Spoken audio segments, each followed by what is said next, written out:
Yeah.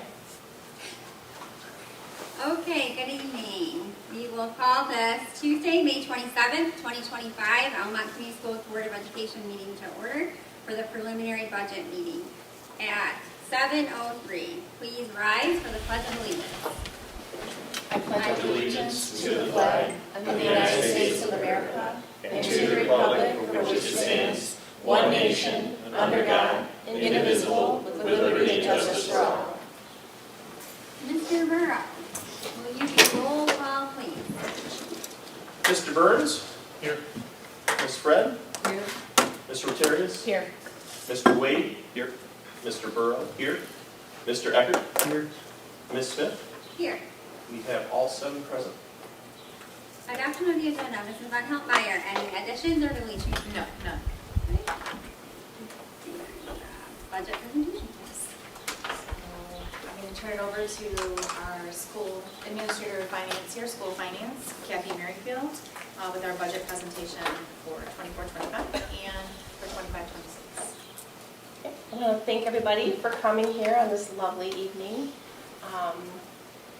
I wanted to start out just by briefly going over one of my favorite presentations from the MSBO conference. This was a presentation by Plant Moran, and it helped me, it just might help you guys as well, budgeting in today's landscape of state and federal funding. And again, I'll go through this pretty quickly. If you want me to, back up or pause, just let me know. Basically, there is a big difference between the past and present in budgeting. In prior years, budgeting used to be predictable. We would start with a prior year budget. The challenges were the foundation allowance changes and the pupil count estimates, and that was kind of the biggest challenges. Our current environment, there are more unknowns. There's great grant complexity. The fund balance is all over the place. There's the economic environment, as we all know, the carryover of structural deficits, and compounding of employee contracts. There are unknown revenue drivers, the enrollment projections, continued loss of students.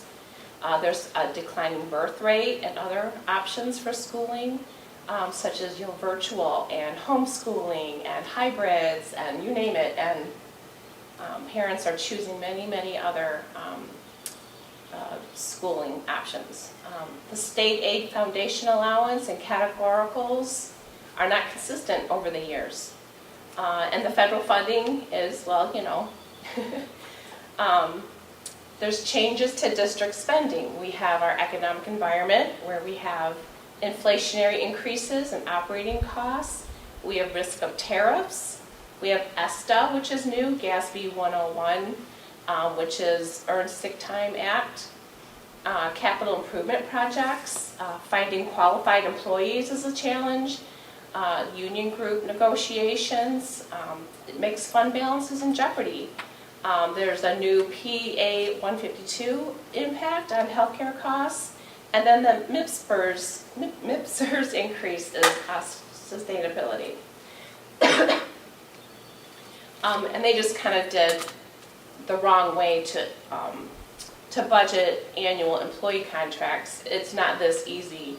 It's year 1, year 2, year 3 in total. This I found very interesting. I think I did something similar where they shared a historical state foundation allowance, and as we know, the last 2 years had shown no increase. This year, as you all know, they are projecting a $10,000 per pupil foundation allowance. There's state aid changes. There are increases to foundation allowance. Sure, the $10,000 per pupil sounds great. It's an extra $392 per student, but they're taking, so they give you per pupil allowance, but they're taking away categoricals. So there's a loss in retirement funding, offsets, and rate changes. There's normal pension and health care rates that are increasing. There's reduction UAAL rate. and totally eliminating the 147A4 funding. As I mentioned, the healthcare, the ESTA, and Lawson students. And almost, well, I'll say most districts have declining enrollment. More changes are categoricals, sustainability, potential concerns. There's GSRP. That is a proposed increase, maybe. At-risk funding, free breakfast and lunch. There's changes with federal funding and state sustainability. Enrollment stabilization, they are projecting continued funding. District transportation, again, continued funding. Mental health and safety, Michigan Kids Back on Track is eliminated, and so is literacy. The benefits of the past several years are there's additional money for additional costs, significant investment in technology and upgrades, and the district's fund balance on the average saw an uptick. And this is kind of talking about the fiscal cliff. There is a technology fiscal cliff. We really need to start looking at strategic planning for technology, life cycle of devices, and I'm kind of giving away something that we're going to have to talk about later.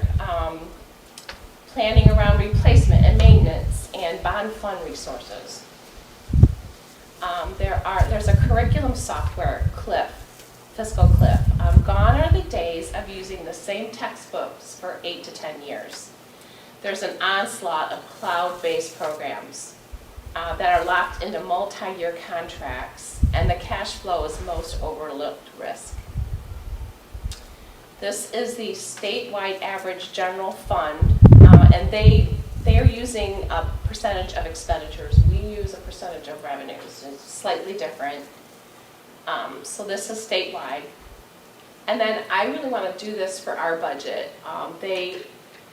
I really like this slide the most. They showed the supplanted pandemic funds. So these are the COVID funds. And what it shows a typical school is that these in green are the COVID funds, and where the balances are. Had you not been given those COVID funds, you would really be at this 5.7 down here.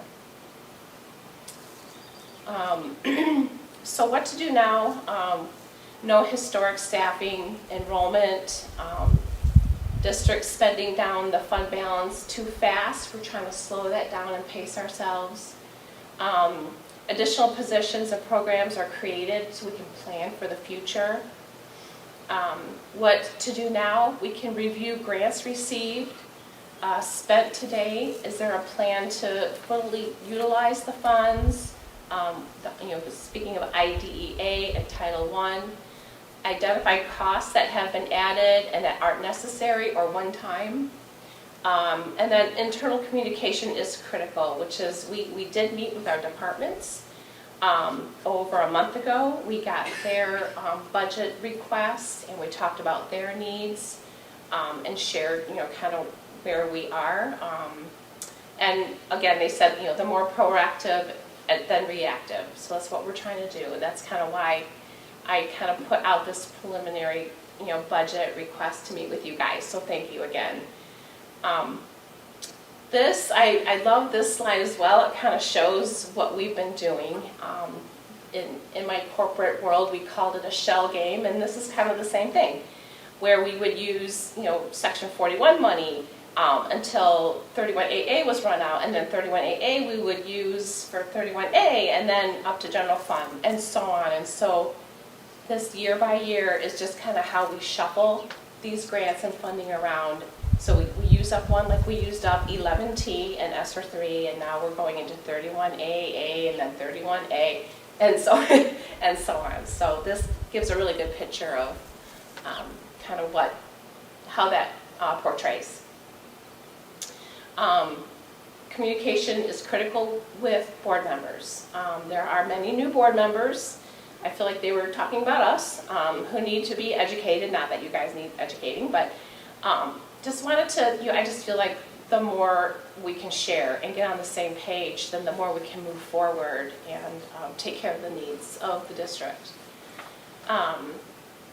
The increased fund balance, declining norm moving forward, be educated on funding resources, and so on. You can read that. Again, communication with community. Districts need to determine how best to communicate potential program changes. Show them many of these same presentations as the board. And then dialogue now on what programs may not be able to be continued. Let's see. We did go over the grant deadlines, planned use of those funds. We're about to review the budget process, identify where the cost structure is not sustainable without those funds, and communicate. So I just wanted to share that with you briefly. I didn't know if you had any questions on that. I can put that in the drive if you guys want to see that further. So let's get to the whole reason why we're all here. Okay, I know we're all kind of bottom line kind of people, so here we go. Bottom line. I reviewed again the audited summary, the audited balances, the approved budget, the amended budget. This column here is the amended actual as of predicted as of June 30th, and that's accruing everything that needs to be accrued. The revenues that we received in, even after February, we received more revenue. We got $50,000 in title. We got $131,000 in 31 AA. So we are expecting to end in a positive ending fund balance, bringing us to a 19.4% revenue over expenditure. Some of the reasons, besides the additional revenue, is we did budget very conservatively. We budgeted a cushion for retirement, for salaries, for expenses, and we did better in interest income. The estimate for fiscal year 26 as of today, one thing I liked to include in these is our blended student count. I think this is helpful to know, where we are with our enrollment. And so right off the bat, we are predicting to see a 22.7 pupil decline. So that impacts, our state funding. And already this has an adjustment to what I put in your drive today earlier, was I had increased the health cost cap, and then so did another member of our staff. So it's doubly increased. So $150,000 will need to come out of there, which makes this now at 11.59% projection for fiscal year 26. At about 3:45, I verified with our IT department exactly the timing of our Chromebook replacement project. At first, I thought we had until end of June, July next year, but it was explained that we need to order them in spring so they are here and ready to go for the school year. Made sense. So already this is going to need an adjustment of the projection is $385,000. So that'll bring us down to 9.48%. Now there are options to the Chromebook cost, so I just want to make everything clear that we have options. Okay, enrollment.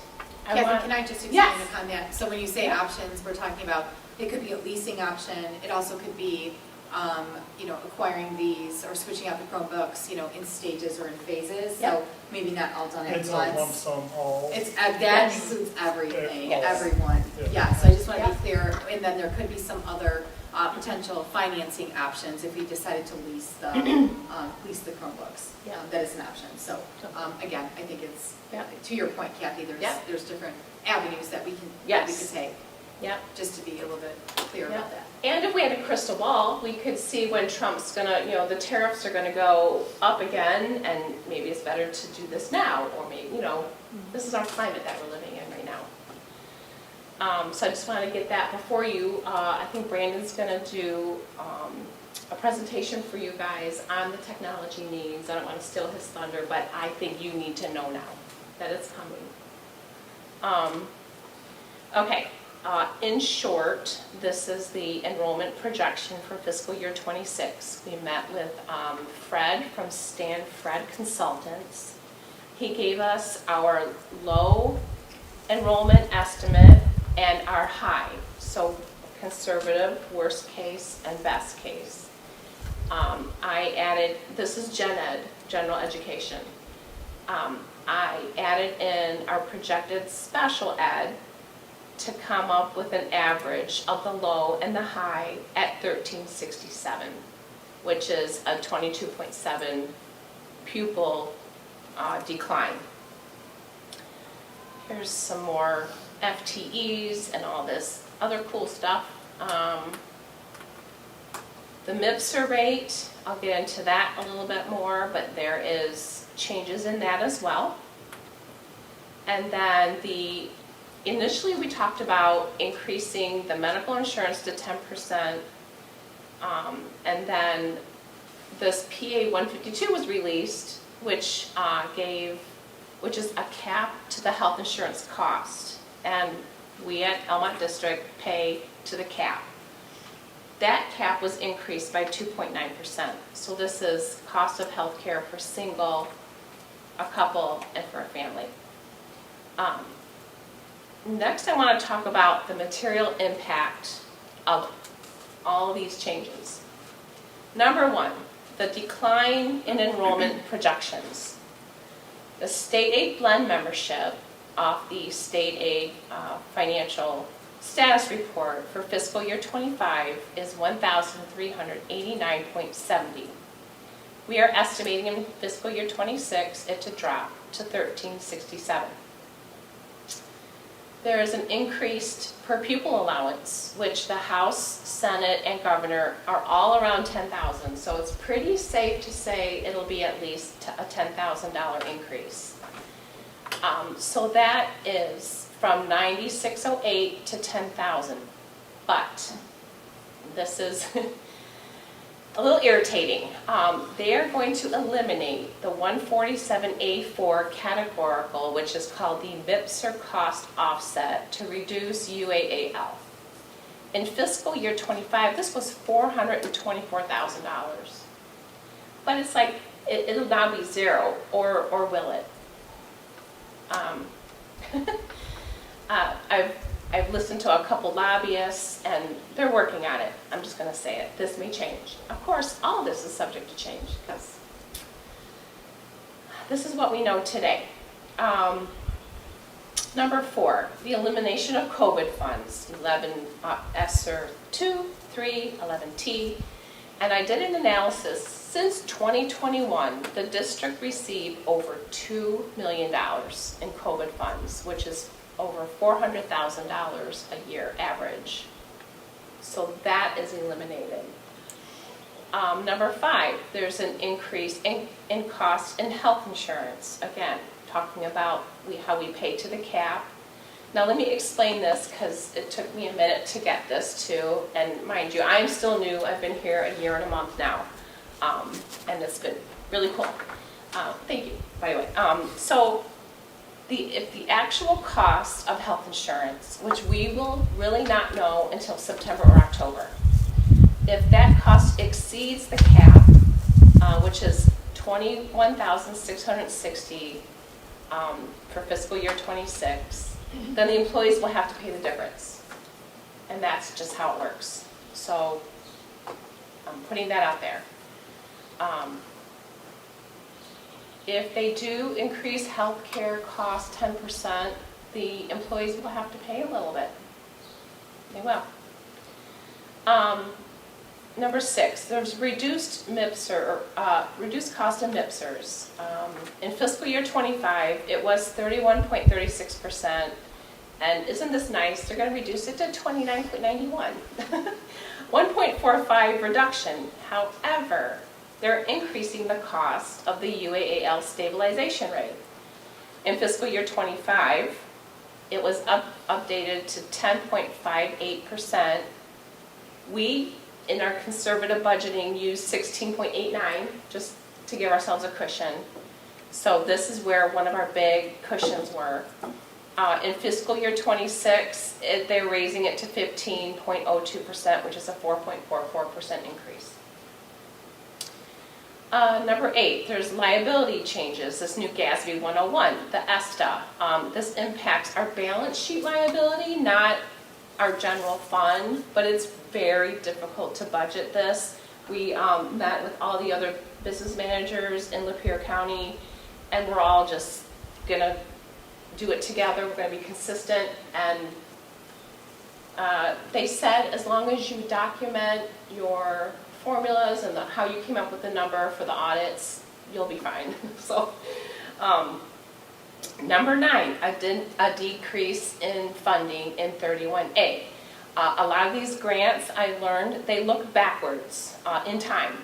So it's good that the poverty levels at Almont had declined, but this means $50,000 less in 31A funding. And at this point, I thought it would be good to put in a pause and take a break and say federal funding is a ping pong right now. There's uncertainty is the theme of every school finance everywhere. One of the main things I kept hearing at the conference is that we can't control the uncertainty, but we can control our response to it. So my way of trying to do that is to communicate, look at risk assessments, and planning. Okay, back on this. We have increased cost in the general fund, base wages. In total, for base wages general fund, it comes out to be 3.59%. Now that's giving, the teachers their next step and all the reasonable increases that are presented or will be presented. I wanted to put this on my radar, a reminder about French Associates. Because of the 2024 failed bond, it's possible that we have to pay them out. We were going to be able to take this as a credit towards the projects. So I don't know if we could, I don't know, it's just out there.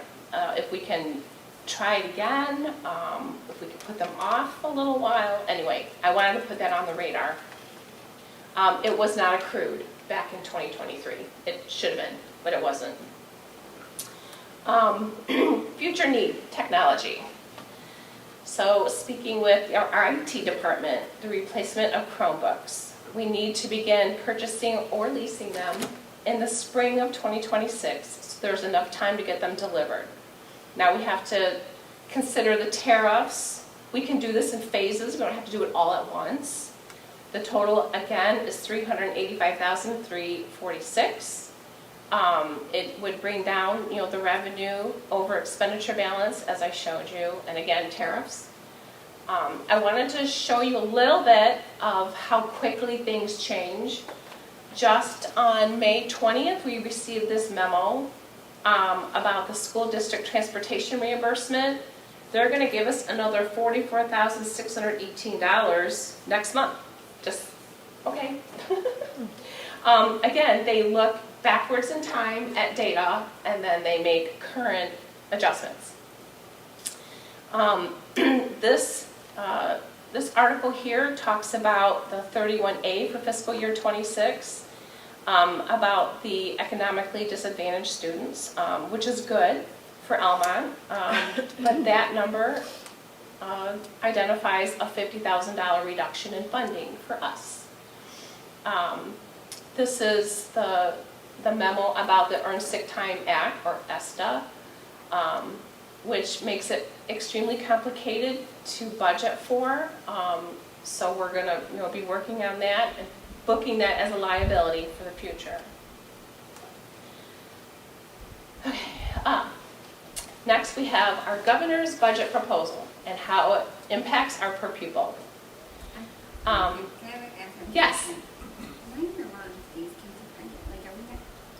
We don't have the same We don't thing you're have showing, these. right? Yeah. No, I updated this since 1 o'clock because everything just kept changing. I will put this in your drive. So Okay. you need to upload the, Yeah. the fresh one? Yes. Okay, because Yes. we're only looking at some of the So partials. we have to just pay attention to Yeah, Yep, yeah, so you're. It's hard to see.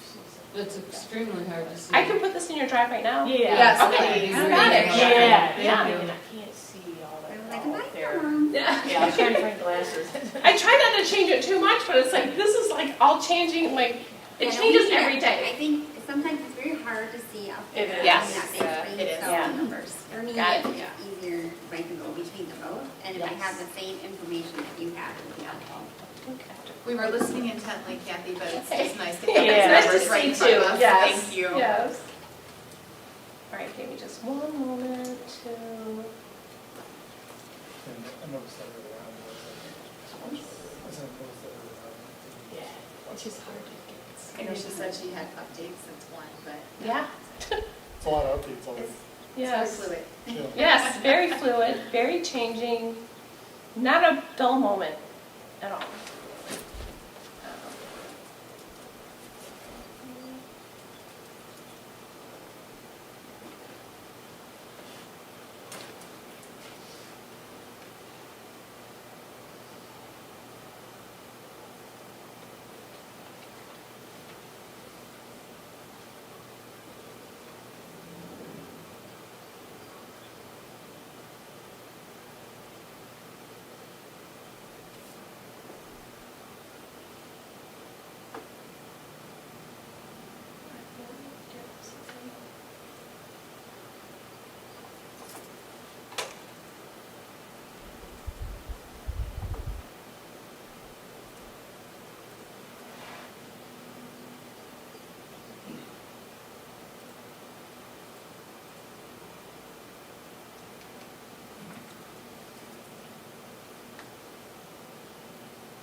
There we go. Okay. It is now. Thank you, Sorry Kathy. about that, you're welcome.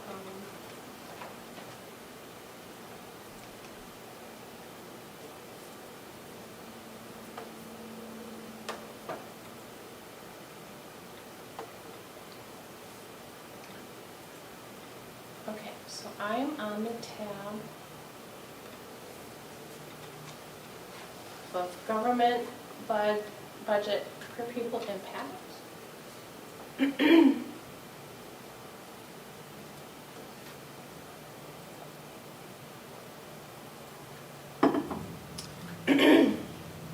Okay. This section explains the changes in MIPSR in short. It's the short version. This is the pension, UAAL, normal health care costs. This is our retirement change, savings of 1.45%, which if we apply that to our our general fund salaries,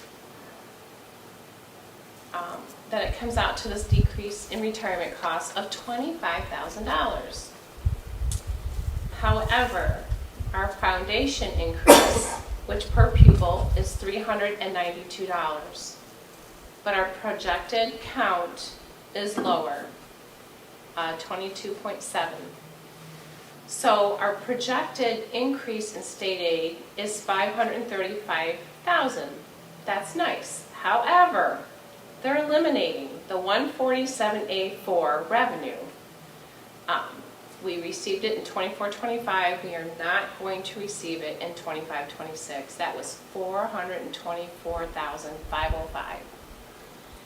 So the net revenue increase is $111,000. So boil that down to per pupil, it's a little under $100 per pupil. So I know when you hear, oh, $10,000 per pupil, $392, no. And then here's the thing, they They may lobby and bring some of this back. They may not. They may give a different categorical. They may not. But this is where we are, and this is what we know today.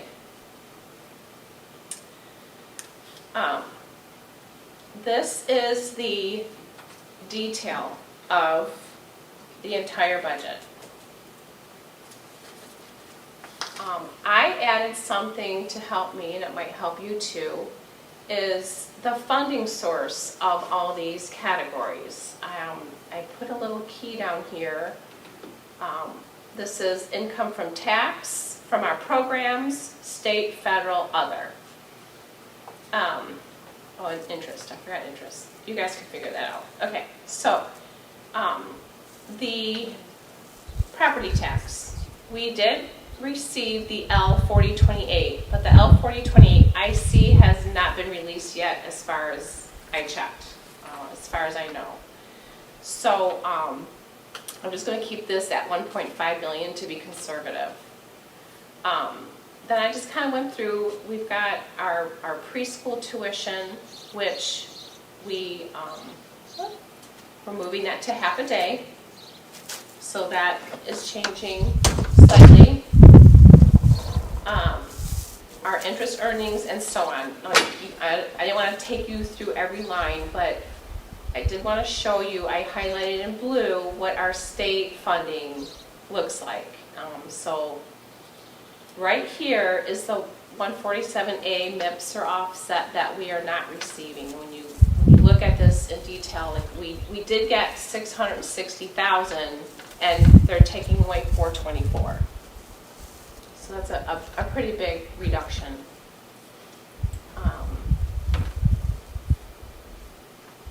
So our estimated fiscal year 25 accrued revenue is 18,461,910, and this is our estimated fiscal year 26 new revenue, as far as we know today. I'm going to keep saying that. We were told that Title I should pretty much be the same. And then I just wanted to show you, and you can look at this at your leisure, all the different expense accounts, and they are by building and programs. So we've got elementary, middle school, high school, and so on. I also included the notes from the staff of the buildings so that you could see the decreases and increases.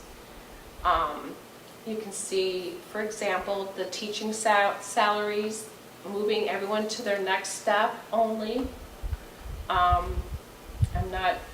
wasn't gonna do anything other than that, just because of the situation and the program changes and the funding changes and so on. So there are, and this is what takes so long, I kind of wanted to explain this too, there are 1,600 lines of data. And I wanted to give you all the assurance that I went through every single line by line, and triple checked every number. So I feel solid about these numbers. So I'll let you guys go through those on your own time, because I know this sheet right here is what we're used to seeing. This is just a more elaborate sheet of the first one I showed you, which shows you, breaks down the basic needs, the support services, community services, and so on. And again, this was already updated slightly since 1 o'clock. The preliminary budget and the estimated actual.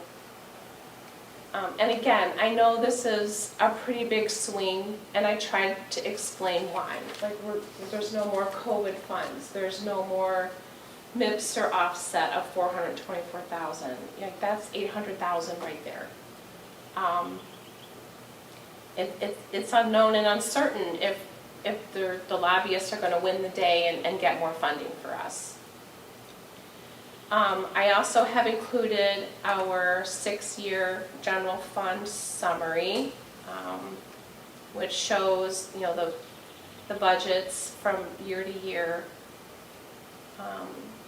I also wanted to highlight our 5-year history. This is from the auditor reports of where our actual fund balances are. And then again,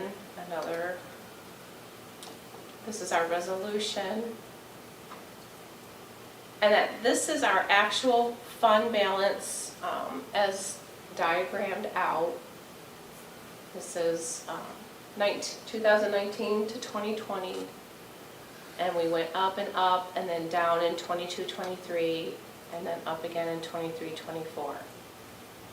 I know the goal is consistency, but with all the changes in categoricals and state funding and federal funding, it's, we're going to navigate this together. So that is, again, and then here's this revenue and expenditure data is straight from the finance software from eFinance. So you're welcome to look at that as well. So that is what I have to share with you today.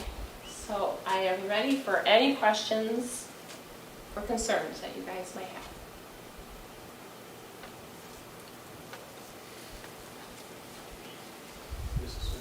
Mr. Burrow. How accurate are the student projection numbers generally? You've been here for more years than I have. Are they pretty consistent? Like, are they really close, or are they off? Like, I wouldn't say you're off by 20. it's not going to be like far off. Like, because I mean, like there was a big swing there between low and high. I think 20 was the number the first year. That is off. Was it around 20? Right. Low or high? We were high. Oh, actually, it wasn't the first year. Max's first year. We were over enrollment like 15, 20, somewhere in there. I think so. And we've always tried to go very cautiously with our numbers, rather budget for too low. Looks like it's 1420 and then 1397 is what we actually had.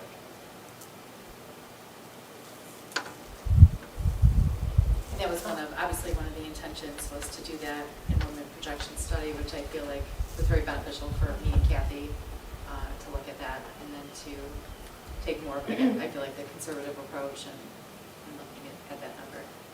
And then just from the fall count to the spring count, we lost 12 students? Oh, it's 20. No, it's like 20. 20, yeah, sorry, yeah. Just from fall to spring. Mhm.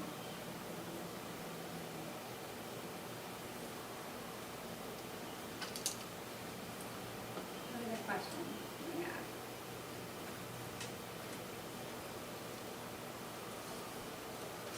Mrs. Smith. Ms. So you said that the base wages, that was 3.59%. What was the dollar amount on that? And that was just the step you said. That's general fund wages, so that's anyone who's not funded by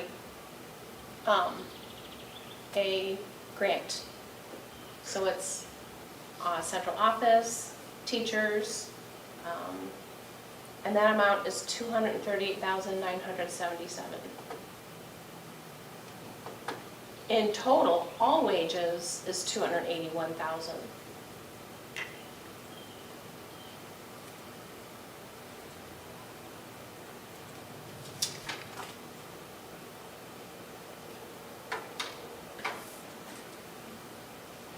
Mrs. Smith.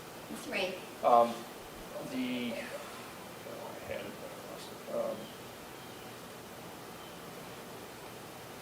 The over the 1.6 there's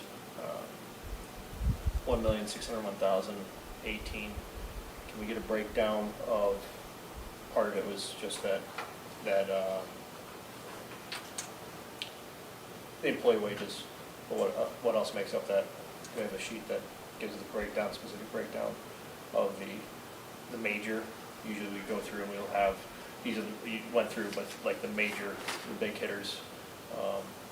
Technology's a part of that coordinate, but it's still, by my count, that's another million that we have to account for. There may be all tallied in there.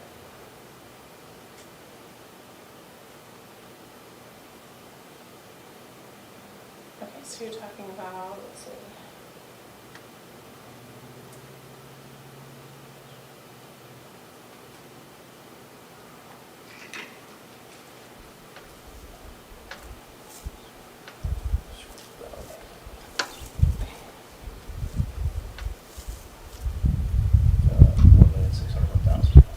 Deficit. Okay. So what are the biggest chunks? As I had a little bit of time to go through, there was said it was needs, technology, employee. What else gets us to that number? Okay, that is.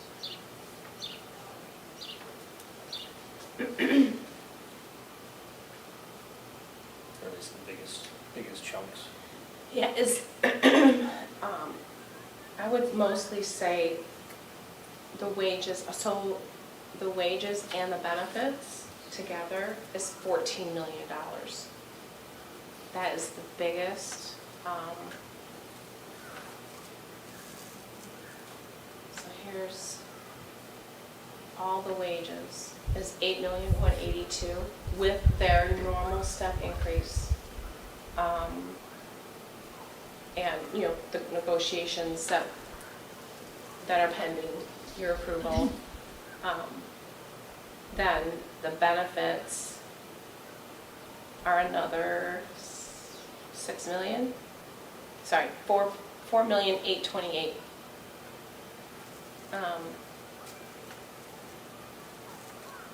And then so the increase just in wages. So that is probably the biggest increase, and then the other, let's see. So let's go through now special ed is seeing a very big increase. It was 1,990,000, and the actual came in at 1,008,000. Estimated through the year, and now we're looking at 2,271,000. That's a really big swing, and we have, I think we said, what, 19 aides? 27. 27 aides. Sorry, I've got a lot of numbers in my It's head. okay, we have 27. 27 We had aides, significant Yes. increase over the last few years. and you know, and that's And that's due to our student needs, our Yeah. IEPs.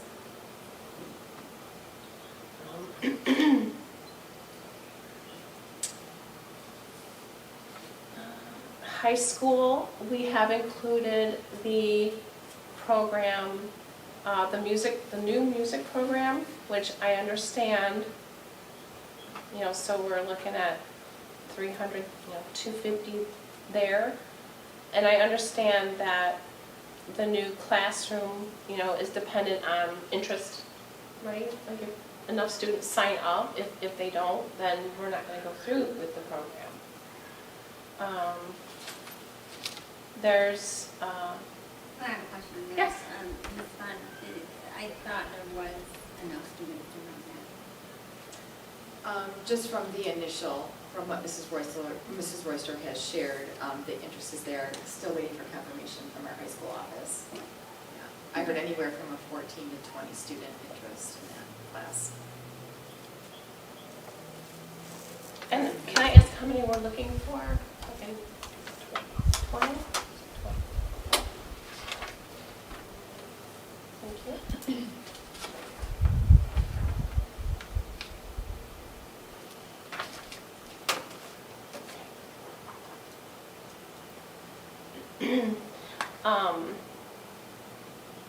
Also, the way the high school budget was presented was, this is our wish list. We do have the Kerner and the L&L as a backup too, so that, they have several different funding resources.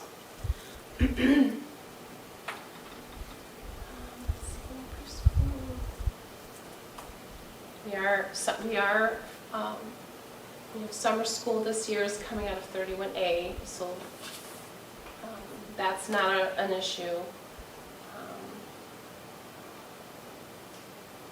We have an increase for our elementary, again, wages. They left their budget really the same as last year, even though they didn't, and this is what I, have a lot of respect for our principals, is just because it's allocated to them, they're not spending it. They're it's only when they need it. Like, just because they have it, they're not spending it. So everyone's very, conservative and studious, and I appreciate that. Middle school the same, so just about every building is 250,000 increase.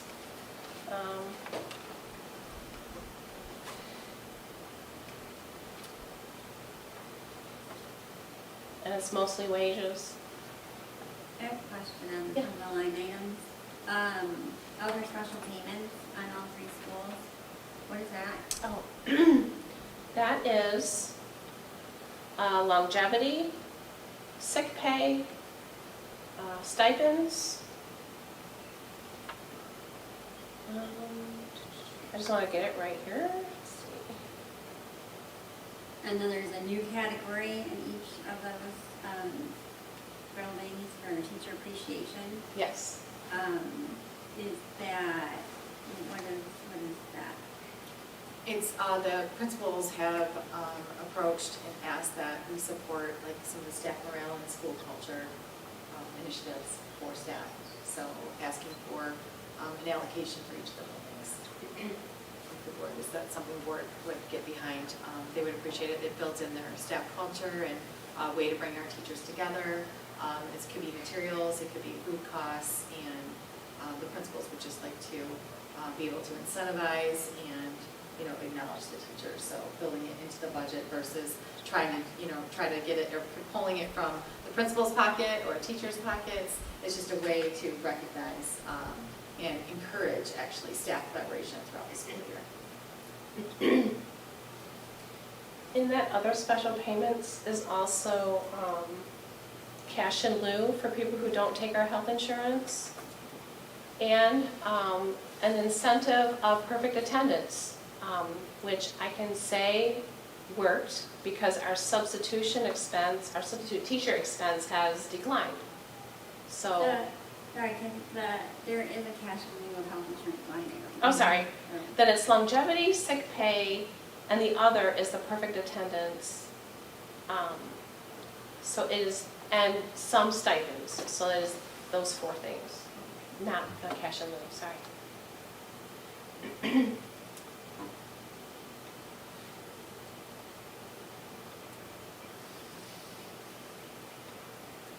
Another question on the, the two buildings are requesting the 2,000 and then the high school wants 2,500. Is that just because of more staff for teacher appreciation, or do you know why that is? No, I thought it was a consistent number, actually. No, you got different numbers. Not anymore. So Kathy, that should have been right. We talked Yeah. about that today. So Yes. we want that number Yeah. at 2,000. I fixed the other buildings, but not high Yeah. school. Yes, it should be the same. 2,000, yep. Thank you. Thank you, Thank you. sorry.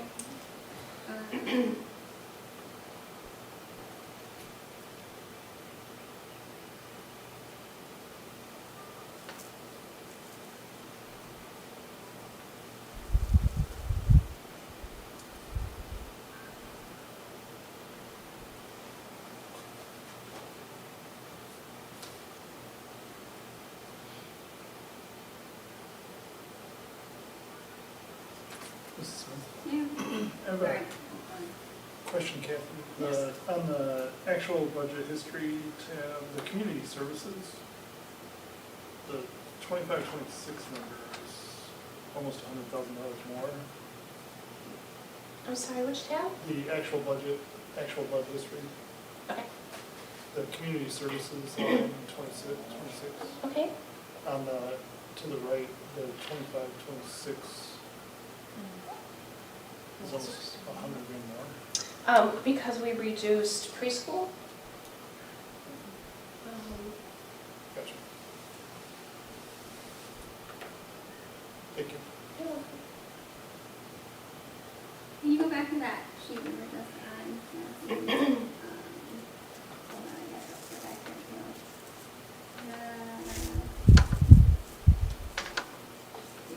Building, got other special choir, is that, it's not in elementary, I don't think, but for the middle school and the high school, is that, like, classroom music is quite high at the high school, and then the middle school is like around 33. Okay, I'm sorry, which one? For other specials choir, line 167, and then line 210. So like one 7,000, the other one's 33. 33, something.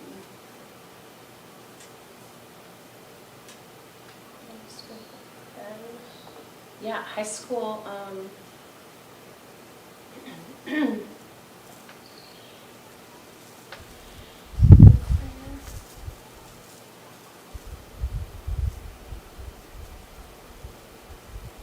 Like, I didn't know maybe they're planning on new roads this year, or like that. I didn't know.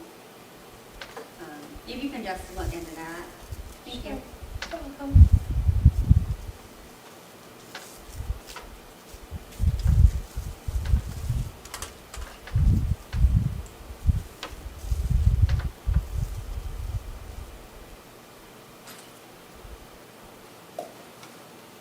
And then like the music and band line, so like the middle school is around 10,000 and the high school is around 24,000.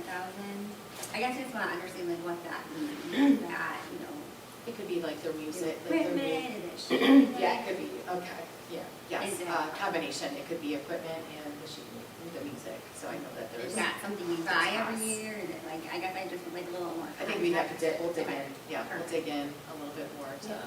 provide that explanation, yes, of course. Thank you so much. So it's kind of like music department, just breakdown, okay, Just some of that. Yep. for both middle school and high school. Yes. Okay. I think we could have, like the 24,000 is some. Yeah, we'll take it. Sometimes, yeah, and then I do know like over years, like I know just being at the middle school as a principal, sometimes it's like an upgrade or something to like a sound system, for Sure. example. So we'll dig in and look at those costs. Business. Yes, Mr. Burrow. Kathy, just like, because I gotta understand it, like, so in, I guess the first school, the OP, dental care insurance, I'm just picking an insurance line. It says the actual for this year is projected to be 28,169. It's line 94. Thank you. It shows the FY '25 at 28, and then, so we're expecting a 20% increase to 33,770 in dental insurance. Like, that's like, where do we get that guesstimate? We are, this includes the new, what are we calling it? OP, Dean of Student Success. Okay, So we're, Director of Student Success. that's it. okay, Yes. We are projecting that this person will take health insurance. We're just budgeting for it, not that they will. And then,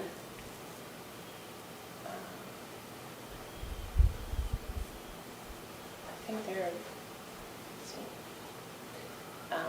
So,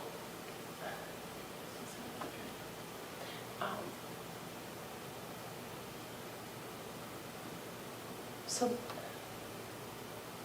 what we did was we took all of the wages and all the benefits, and we created a new general master so that we could have one sheet where everyone's paid from, what every budget unit account number, so we can do pivot tables and get this data out faster, because it was annoying me. So some of this got realigned too, like they're in the right categories now if they weren't before. Okay. So just full disclosure, we just made sure everyone's in the right bucket and paid out of the right place, Okay. and allocated in the right account. So that's a little bit of that too. So like most of the increase in the OP is because of the added position? Yes. Okay. Yep. And again, if you're looking at the medical insurance, that will be reduced because our staff member had already increased it without me knowing, and when she gave the budgets, the numbers to me, and then I increased it again 10%. So that's all gonna be reduced by about $155,000 Okay. total. Well, Mr. Burrell called out the dental line, is there, so like line 126, is that the same thing, or is that just a duplicate?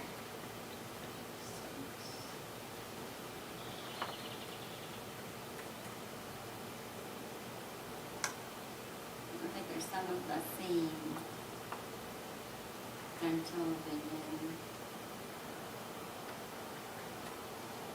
Yeah, Is and that for the again, high school, Kathy, or is that Listed in Almont. oh, that's all.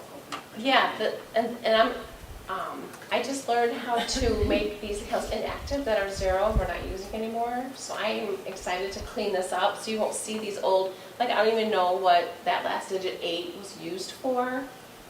See that budget control organization, that budget unit number ends in Budget 8. control organization. That column that says budget control organization, the two lines have different numbers. Oh.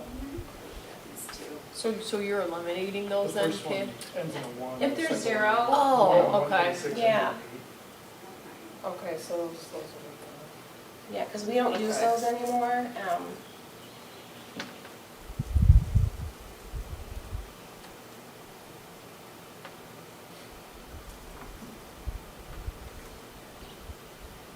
So, just so you guys could know, like when you see these budget control organizations or budget unit numbers, the last digit typically means the building number. So 1 is elementary, 4 is middle school, and 3 is high school.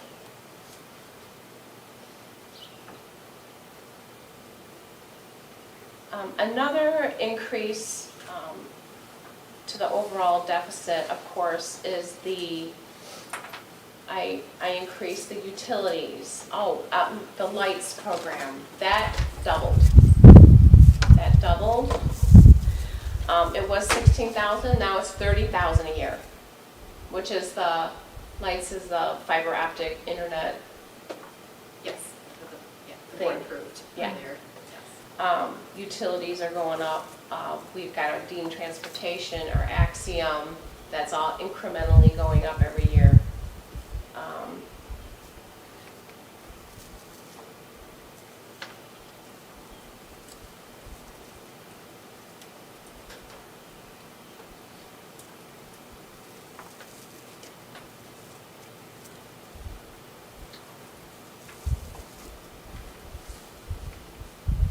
With that health insurance, Kathy talked about, increasing, and you said about the employees having to pay a percentage over, I mean, It's over the It's a top. possibility. Yeah, it's a possibility. We'll know more, I think, October, Yes. when it's closer to that open enrollment. Yeah. okay, so then would you forecast that negotiation wouldn't really be closed until after that point? Or how would that work? Because I would believe it would need to be something that would be in Yeah, we would have to, I'd have to go back, we'd have to go back potentially to the table. The only thing right on the docket right now, though, is a wage reopener. It really wasn't about open negotiations, so Sure. it just, I think, depends on how it gets translated.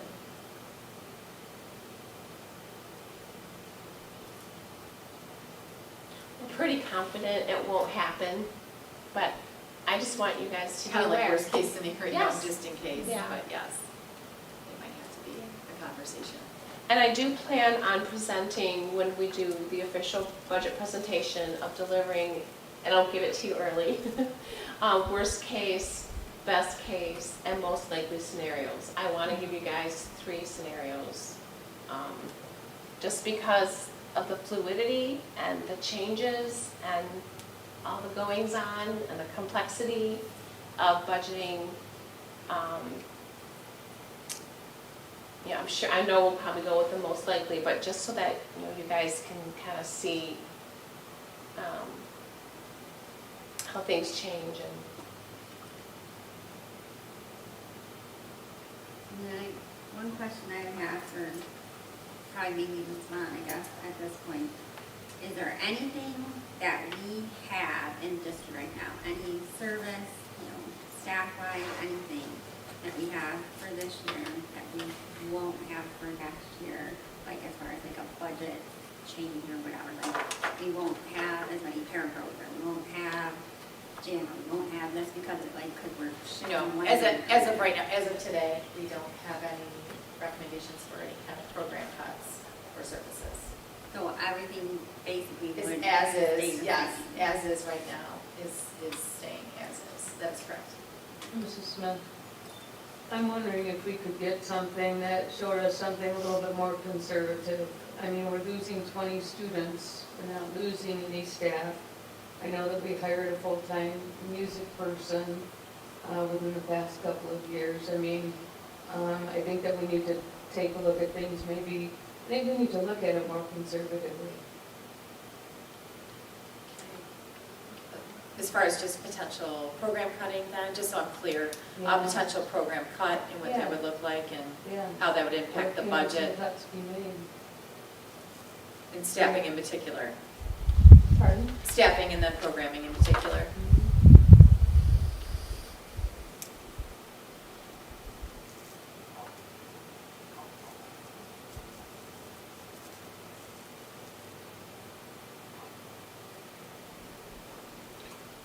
Mrs. Smith, along those lines, we have 1397, what's our count? 1367, which is, I recall, was about the same as we had prior to COVID, or the 2021, COVID, first year COVID, after COVID. We lost 100 in COVID. We had, I believe, 71 teachers at that point. We have 76 now, comparable student count. So I know in 2022 we added, I think it was 2022, we added a teacher at for the 4th grade class or 3rd grade class. We had the large one 4th grade. to decrease the student count there. So we added teachers and staffing to hit our strategic plan of keeping our numbers low. Is that still holding true why our numbers are where we're at in comparison to our student count? If we are keeping those numbers low, but we are high in other areas that we haven't addressed, at least look at that to know move forward. Last year we had said, at least in the one-on-ones, we had said, you'd identified some things where we could save money, some cost-cutting approaches. Did we have an impact on those, and have we not implemented them? Is there things that we can do? I'd rather, it's always been, you look at needs versus wants. You cut the wants first, and then programs as necessary, staffing as necessary, but the staffing is going to be the big number. So I went through here, about 1.4 is basic programs and adding needs of that 1.6. So that's the big component, that's the education. So are we saving where we can? Electric, all that stuff. That's not going to be a percentage point, but it adds to it. If it keeps a program, I'd rather look at that stuff. Athletics, if you can, if a bus is going to Armada for soccer and tennis is also going there, can they take one bus if they have to wait? Those types of things that I think our league needs to look at better all around in terms of this is Armada week, this is Emily City week, this is Croslex week versus scattered. I think would help all the districts in that matter and lower those transportation costs. Because I know it's one of the things that we had looked at 1.274. I'd have to look back to see when it was added. we were saving $15,000 over so many years. Are we actually in a better place by doing that versus in-house on having to buy buses, all that stuff?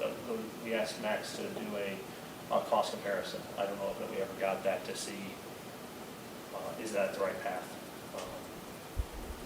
But looking at lower, or keeping that number as high as possible. I don't like, I like being at 19, but I don't like an 8% drop in a year. Yeah. So I would agree. Look at the potential, the worst case, and ways to address it. The 2 days ago, the article was submitted a budget. House is asking them to redo it, and back and forth. So we may not have anything solidified. So looking at what we can control, and then have a plan of action. And it may be fluid in a month's time. So take a look at those. This is the House Fiscal Agency's estimated executive recommendation for Almont. And it just kind of goes over some of the things that we went over. And they show this total change of a positive 536, but they don't put on here the reduction in MIPSR of 424,000. Where is that? What page is that on? This was just something I pulled off the website. Oh, okay, gotcha. I can send you guys this too. It's going to change. It changes every month. This was as of April 22nd, and March 20th was worse. But Mrs. Smith, I have a question mainly for you. Historically, this being a lot of our first budget meetings, does the board normally approve a $1.6 million negative on a budget? Like, that's not normal, right? No. Okay. That's, looking back, I think the biggest one we had was 7. I forget, there was something in there. It was 2 years ago. I could see aligning with the positive of this year if that's expected to negate some of it, but still to be what did you say it was about negative 8%? Looks like we're off the top. We're budgeting. We can't budget negative 8% in my opinion. And that's not a good practice as we go through to go through, because if they decide, like this year we had no increase, but we had a offset with the MIPSers. Right. They're taking away the MIPSers and asking us for an increase. They could just as easily say, okay, we're going to go, we need a decrease. That they could decide that. I mean, all three are pretty close to the 10,000, but we had 3 different proposals last year and we got a 4th. Right. So our goal is it needs to be needs-based. And where does that come down? Mrs. Smith, well, I think that's a part of the reason that we were desperately asking for this informational meeting here in May, because this, you can see, takes quite a bit of time to digest. And, as you look at all the information, I think that we're all going to come up with some different questions that we're going to have from it. So, but this is the tough stuff. And I do want to reiterate that it is expected that more funding will come. And the unfortunate part, as I learned from last year, nothing's official till the governor signs the budget, which last year was like July 31st. Yeah. So this is very difficult.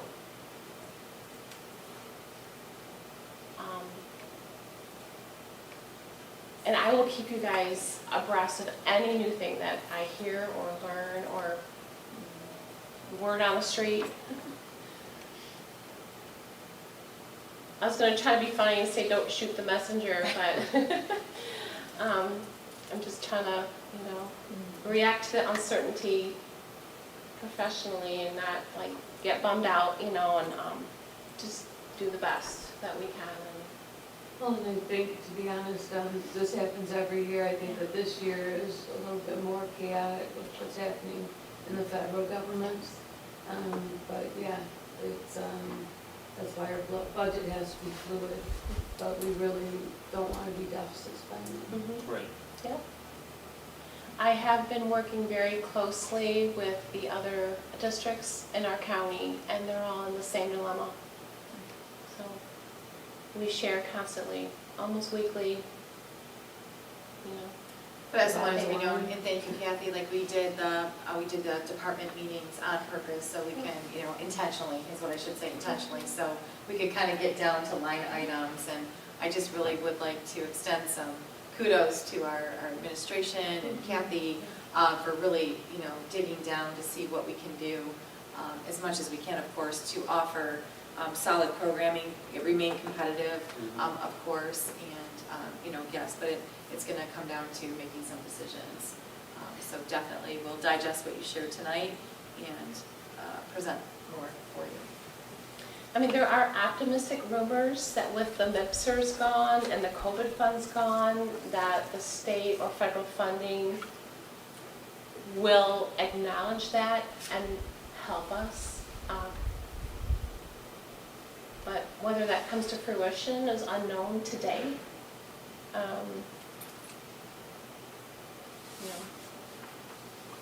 It's just hard to believe that they would give those funds and then take it away like in a year. Can I ask a clarifying question? You can ask any question. The calculation you had for that negative 442, for I think it was the MIPSA, the 147. How did that come about? Is that student-based? Is it a lump sum? Because at one point it sounded like it was all going away, but it also sounds like we're still retaining some of it. I was trying to look up, exactly what it was, but I couldn't figure it out. So this right here, this 147A4. So right now, there are 6 different categories of revenue that the state is giving just on MIPSR. So they were, for fiscal year 25, they were giving us $660,000, and they're only eliminating this one portion of it. They called it MIPSR offset of 424. So they're only taking away part of the MIPSR assistance. There's rumors that it will be replaced with something else that we have not been privy to yet. Is this student-based? Let's say we gain 50 students, does this number change? It's based on last year's wages reported to the ORS. Okay.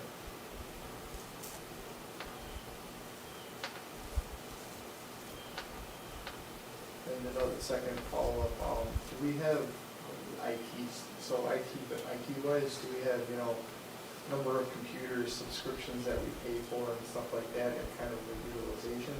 Like say we pay for a bunch of subscriptions that none of the teachers are using, do we have that information anywhere? Is it cost saving possible? We have, this is the IT department's, Brandon's budget. This is his Chromebook count right now. This is how many devices, his inventory. Don't freak out at this. This is with major tariffs, like worst case, like 125% tariff from China. So don't look at this column. These are the last totals that he had gotten a month ago.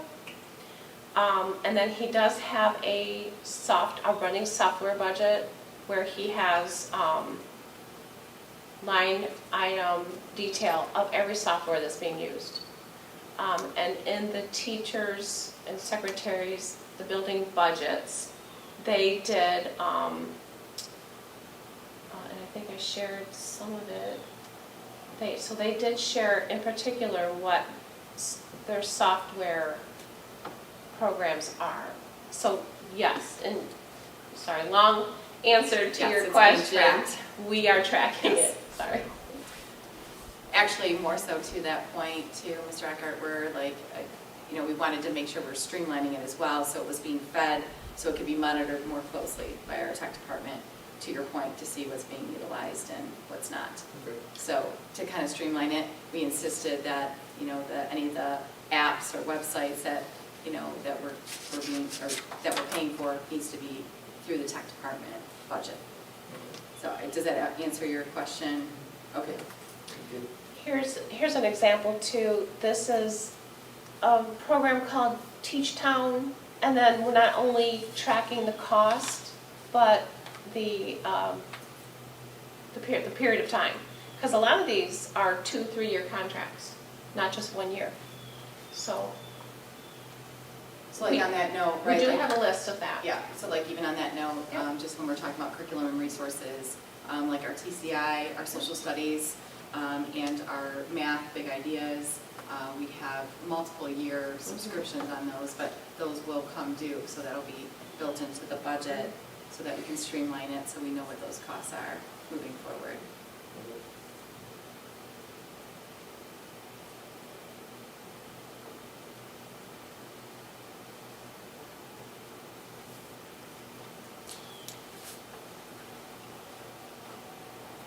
What other questions does anybody have at this time?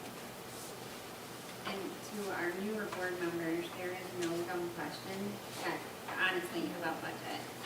Like, if you have a question and you don't understand it, please ask. This is the time that you think of something, we should all think of stuff after this meeting. We can put it on our, last document, you can email Kathy and Hassan, just copy me on it. We want to get as much of this to Kathy of what we're questioning before our next meeting. That way she can walk into it even more prepared and have answers for us. So please don't hesitate to reach out with more questions. And on that note, just to reiterate, Mrs. Smith, thank you for mentioning the Q&A document. If we could continue to utilize that in your drive. It is separated, just so you know, the tabs. It is separated by month so that you can make sure that you're asking those questions within the month. And I do continue to check those regularly. So if you could please put your questions there, that way the board can go there and you can ask your questions and I will respond as soon as I get those. Budget questions the probably fall answer. in June. I'm sorry. Should budget questions fall under the Yeah, you June want tab? to do- Oh, thank you for asking that. How about, yes, that would be great, because we're going to be finishing out this week, right, in May. So thank you, yes, June sounds great. And so please put your questions for budget in June, and I will put the responses when I work with Kathy or whomever to respond. Mrs. Smith, as a new board member, what is our role expectation for, like, are we going line item by line item, being challenging, saying good job on every line item, or are we saying, hey, administration, we're 1.6 too high, can you come back with a budget that's $1 million lower, and then they're gonna do that, and then we're refining it? Like, what is our I expected think goal? we've already made Ms. Vaughn aware that Yeah. that's too high a number. So she's got some work that she's got to look at and how she can do that. So personally, what I have done in the past is I have went line by line and looked at things and asked questions and asked further questions and stuff. I think that's what Mr. Wade has done. Ms. Ryder, do you want to speak to that too? This is one of your biggest tasks as a Board of Education member. So this is your time on this. Okay. So we want to give her direction. We want to let her know what we're thinking, what they think we've done tonight. We want to see what stuff come back from that, and then your role is to dig into all this detail and see if there's anything more that we can find or ask. Like, it's a team effort. So similar like what Mr. Wade said, needs versus wants, cutting the Mhm. wants. So you think about that, and Mhm. obviously we can share that with Mrs. Vaughn and Okay. whatnot, and something that we view as a need or want might be different from the district's perspective, so Okay. that's why we communicate with that. Mr. Ray, do you have any other things as deal with the treasurer or anything? No, all of us having eyes on it, we're gonna see something that it could be just, we've had it before where it's been a 1.4 is a 4.1, it's supposed to be a 4.1, or it's been backwards, so she's gonna check all that and verify. We had the 1 year with Beth in her calculation, she's using the keypad and it's the addition instead of the multiplication. And it was a difference of 17,000 versus 2 million for the calculation. So it was just an error that we didn't see. So more eyes on, but again, for us, it's the larger number, how she gets to that reduction or whatever we need to. That's our what is the conservative cost estimate, and then for how is going line item by line item, maybe something we see that she hasn't seen, or if we have questions, we'll just ask. Thank you. Any other questions at this time? Mrs. Smith, I'd just like to thank Mrs. Vaughn and Mrs. Merrifield for all the effort. It's a lot, I get it. Thank you. I will second that. In terms of like the 6-year history, those back to back and continuing that, it's so much easier than going back into the resolutions and then writing it down and then losing that piece of paper and then redoing it again, and 2 or 3 times I've gone through that, so I'm glad that it's there and we can go through and see the differences from year to year. So that's much appreciated.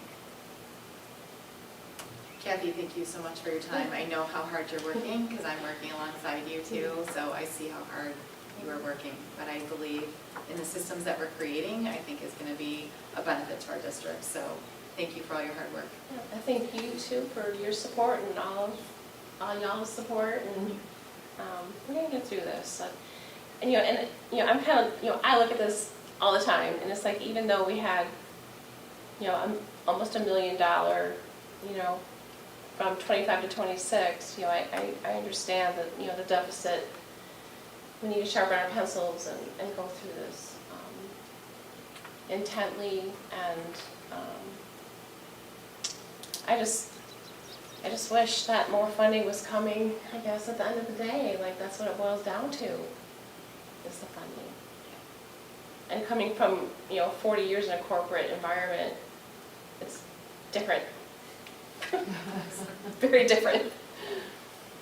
Yeah. But these kids are worth it, and that's why we're here.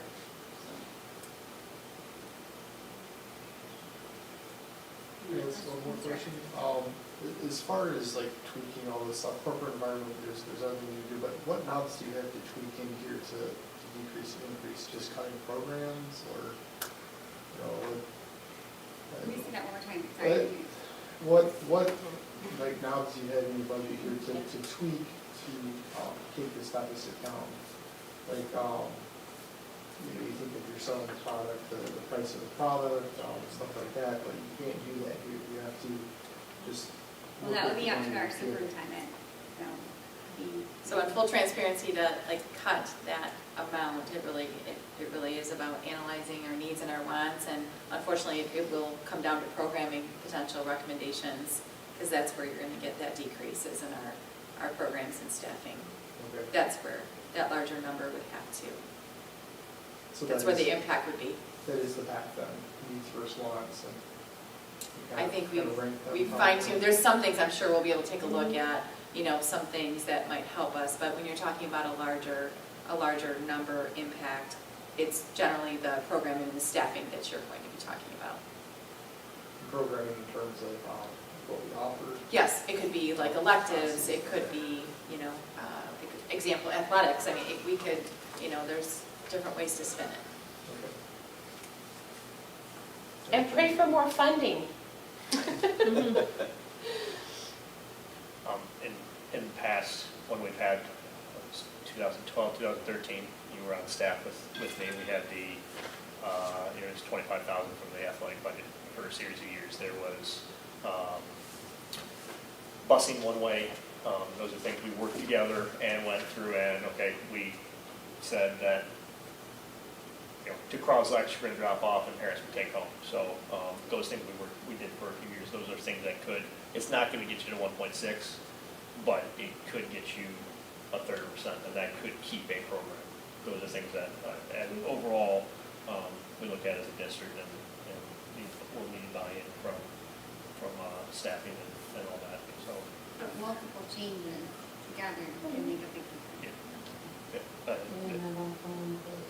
Yeah. Yes. How can you cut costs? Is there ways to generate new revenue? And sometimes students, they'll go through and look at it and say, well, you're not gonna get 1.6 million, but you may be able to generate revenue of $500, and that's all that's needed for that program or that group. So, ways that can be done will be beneficial. Any other questions?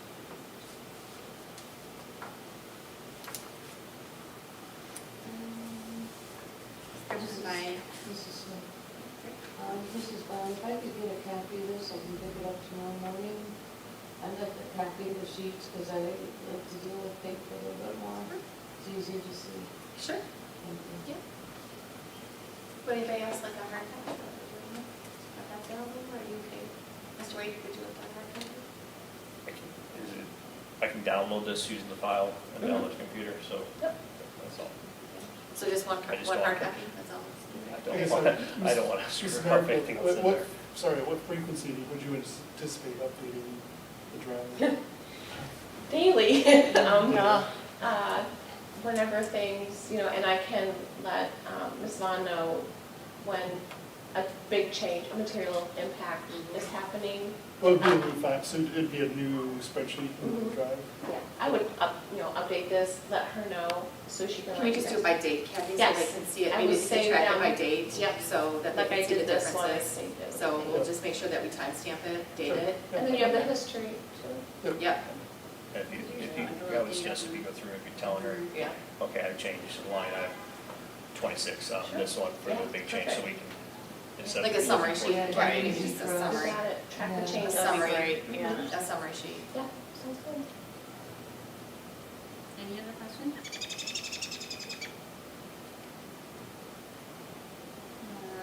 Questions and comments from the public? Couple of questions. We have a 3-minute timer, so. Back hold on. in February for this year's budget, you adopted a revised budget that was 700,000 plus in the hole. And did I understand it correctly that this year you're going to end with a surplus? So what has changed from February to today that made that huge change? That's big. Mhm. And now you're talking 1.6 in the hole for next year. So what, in my mind, what confidence do we have, or what's going to happen? What happened this time to do this? Is it going to happen again next year? I can respond to that. Yeah, that's, Okay. and the other thing is, and I think that a couple of board members already said it, you've got to right-size the school. It's, all along, different years when I was on the board, we have to right-size it now and then. It may be, working on teacher contracts, where you have to take a reduction or something like that. But, 80% of your cost is the people, and that adds up in a hurry. You take 1.6 million, you haven't taken that many people, out of here. But you look at, especially, I listened to the Orchard Primary and Middle School principal, and it doesn't sound like they've got much room they've got the pretty full school. But the high school is where we've got a lot of room, it sounds like, because you think of the 100 kids that we send to Ed Tech every day, and the dual enrollments, and so any of the bodies that are in the school, high school, on a daily basis, there are really not very many. Yeah, there could be, but there isn't. And I think that, I know my grandson was in a class with 12 kids this year. So, some of those, they've got to go. You just can't do it. And if it's a program that, it just has got to happen. And you've got to bite the bullet and do it, because otherwise you're going to run straight in the whole district. I do think you need to take a look at that, and it has to happen soon, because you've got to, if you lay off people, it's got to happen in a timely fashion, or else meet the contracts that you've got. Thank you. It's not good news.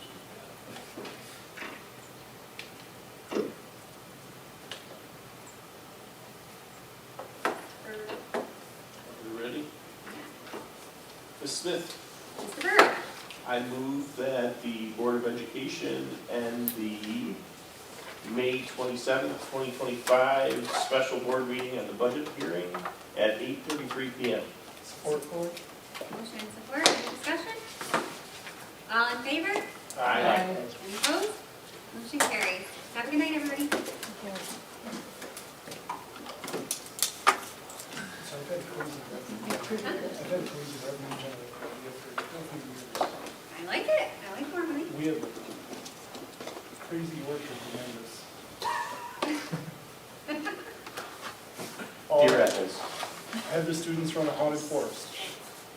3 more, I have something to do this summer. Yeah. A haunted forest. They charge for it?